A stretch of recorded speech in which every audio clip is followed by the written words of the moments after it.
கத்தோலிக்க திருச்சபையில் பசிலிக்கா என்பது போப்பால் அங்கீகரிக்கப்பட்டு சிறப்பு சலுகைகள் வழங்கப்பட்ட ஒரு தேவாலயம்.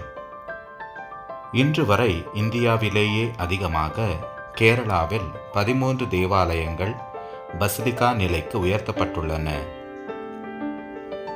அந்த 13 பசிலிக்கா பேராலயங்களையும் சிறு தகவல்களையும் இந்த காணொளியில் காணலாம். முதலாவதாக செயின்ட் மேரிஸ் கேத்தட்ரல் பசிலிக்கா, அதாவது புனித மரியன்னை பேராலய பசிலிக்கா.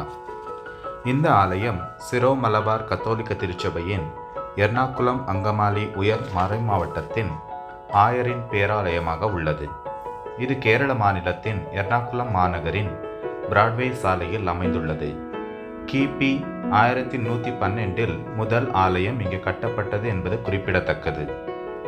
மார்ச் 20 1974 இந்த ஆலயம் பசிலிக்காவாக உயர்த்தப்பட்டது.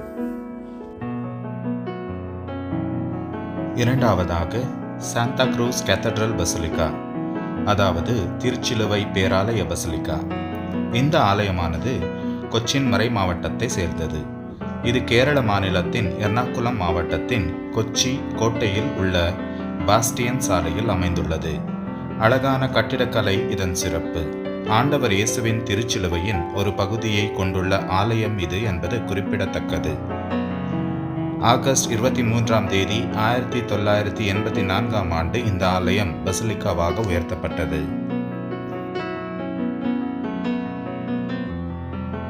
மூன்றாவதாக basilica of Our Lady of Dolours, அதாவது புனித வியாகுல மாதாவின் பேராலயம். இந்த ஆலயம் சிரோ மலபார் கத்தோலிக்க திருச்சபையின் திரிச்சூர் உயர் மறை மாவட்டத்தை சேர்ந்தது. இது கேரள மாநிலத்தின் திரிச்சூர் மாவட்டத்தின் பள்ளிக்குளம் என்னும் இடத்தில் அமைந்துள்ளது. இந்த ஆலயத்தின் கோபுரம் இந்தியாவிலேயே உயரமானது மற்றும் ஆசியாவிலேயே 3வது உயரமானது என்பது குறிப்பிடத்தக்கது.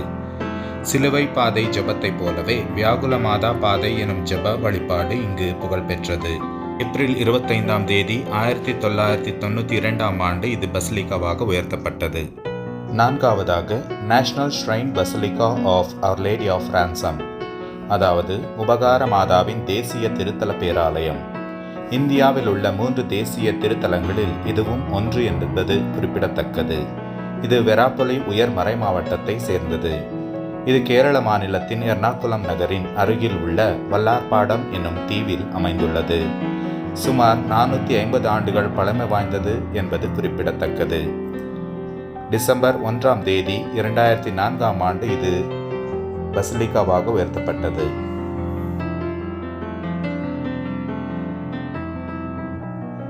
ஐந்தாவதாக Saint Mary Queen of Peace Basilica, அதாவது அன்னை மரியாள் சமாதானத்தின் அரசி பேராலயம். இந்த ஆலயம் சிரோ மலங்கரா கத்தோலிக்க திருச்சபையின் திருவனந்தபுரம் உயர் மறை மாவட்டத்தை சேர்ந்தது. இது கேரள மாநிலத்தின் தலைநகரமான திருவனந்தபுரத்தின் பாளையம் எனும் இடத்தில் அமைந்துள்ளது. இந்த ஆலயம் இறையடியார் ஆர்ச் பிஷப் மார் இவானியோஸ் அவர்களால் 1933 ஸ்தாபிக்கப்பட்டது. அக்டோபர் 13 2008 இந்த ஆலயம் பசிலிக்காவாக உயர்த்தப்பட்டது. ஆறாவதாக பசிலிக்கா ஆஃப் செயின்ட் ஜார்ஜ், அதாவது புனித ஜார்ஜியாரின் பேராலயம். இந்த ஆலயம் சிரோ மலபார் கத்தோலிக்க திருச்சபையின் எர்ணாகுளம் அங்கமாலி உயர் மறை மாவட்டத்தை சேர்ந்தது. இது கேரள மாநிலத்தின் எர்ணாகுளம் மாவட்டத்தின் பரவூர் தாலுகாவின் அங்கமாலி எனும் இடத்தில் அமைந்துள்ளது. இந்த இடத்தின் முதல் ஆலயம் கிபி 450களில் கட்டப்பட்டது என்பது குறிப்பிடத்தக்கது. ஜூன் 24 2009 இந்த ஆலயம் பசிலிக்காவாக உயர்த்தப்பட்டது.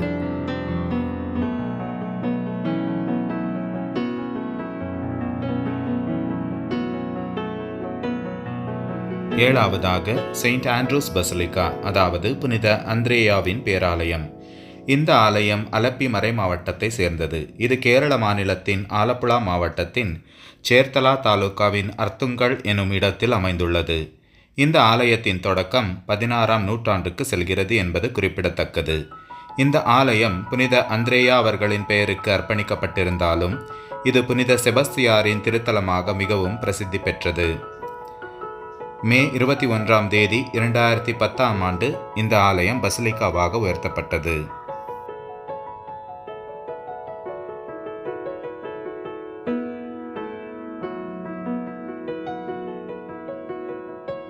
எட்டாவதாக basilica of Our Lady of Snow, அதாவது புனித பனிமய மாதாவின் பேராலயம். இந்த ஆலயம் கோட்டப்புறம் மறை மாவட்டத்தை சேர்ந்தது. இது கேரள மாநிலத்தின் எர்ணாகுளம் மாவட்டத்தின் பள்ளிப்புறம் எனும் இடத்தில் அமைந்துள்ளது. இந்த இடத்தில் முதல் ஆலயம் கிபி 1507 கட்டப்பட்டது என்பது குறிப்பிடத்தக்கது. ஆகஸ்ட் 27 2012 இந்த ஆலயம் பசிலிக்காவாக உயர்த்தப்பட்டது. ஒன்பதாவதாக செயின்ட் மேரிஸ் பசிலிக்கா, அதாவது புனித மரியன்னை பேராலயம். இந்த ஆலயம் சிரோ மலபார் கத்தோலிக்க திருச்சபையின் செங்கனாச்சேரி உயர் மறை மாவட்டத்தை சேர்ந்தது. இது கேரள மாநிலத்தின் ஆலப்புழா மாவட்டத்தில் குட்டநாடு தாலுக்கின் சம்பாக்குளம் எனும் இடத்தில் அமைந்துள்ளது. இந்த இடத்தில் முதல் ஆலயம் 4ஆம் நூற்றாண்டில் கட்டப்பட்டது என்பது குறிப்பிடத்தக்கது. இந்த ஆலயத்தின் அழகாக ஓவியங்கள் வரையப்பட்டிருந்து அதன் கீழே தமிழில் விவரங்கள் எழுதப்பட்டிருப்பது குறிப்பிடத்தக்கது.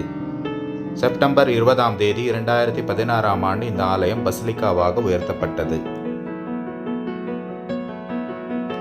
பத்தாவதாக basilica of Our Lady of Mount Carmel and Saint Joseph, அதாவது புனித கார்மல் மலை அன்னை மற்றும் புனித சூசையப்பரின் பேராலயம்.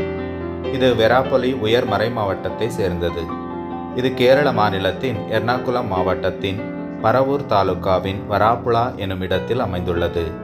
இந்த ஆலயம் முதலில் கிபி 1673 கட்டப்பட்டது. இறை அடியார் மதர் எலிஸ்வா அவர்களின் கல்லறை இங்குள்ள செயின்ட் ஜோசப்ஸ் கான்வென்ட்டில் உள்ளது என்பது குறிப்பிடத்தக்கது. டிசம்பர் 11 2020 இந்த ஆலயம் பசிலிக்காவாக உயர்த்தப்பட்டது. 11ஆவதாக பசிலிக்கா ஆஃப் செயின்ட் தெரேசா, அதாவது புனித அவிலா தெரேசாவின் பேராலயம். இது கேரள மாநிலத்தின் கேலிக்கட் மறை மாவட்டத்தை சேர்ந்தது.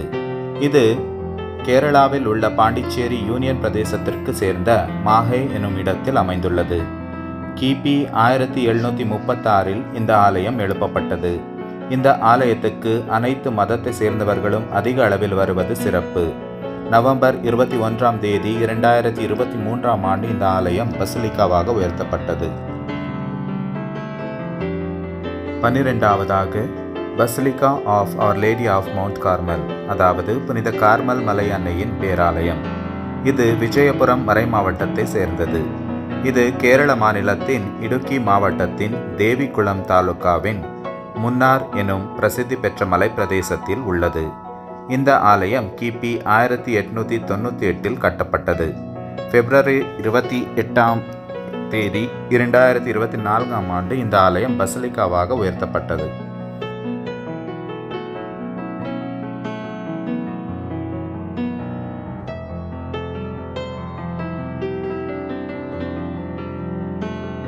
13ஆவதாக பசிலிக்கா ஆஃப் லூர்து மாதா, அதாவது புனித லூர்து மாதாவின் பேராலயம். இந்த ஆலயம் சிரோ மலபார் கத்தோலிக்க திருச்சபையின் தெல்லிச்சேரி உயர் மறை மாவட்டத்தை சேர்ந்தது. இது கேரள மாநிலத்தின் கண்ணூர் மாவட்டத்தின் தலிப்பரம்பா தாலுகாவின் செம்பேரி எனும் இடத்தில் அமைந்துள்ளது. இந்த ஆலயம் முதலில் கிபி 1948 கட்டப்பட்டது. ஏப்ரல் 19 2024 இந்த ஆலயம் பசிலிக்காவாக உயர்த்தப்பட்டது.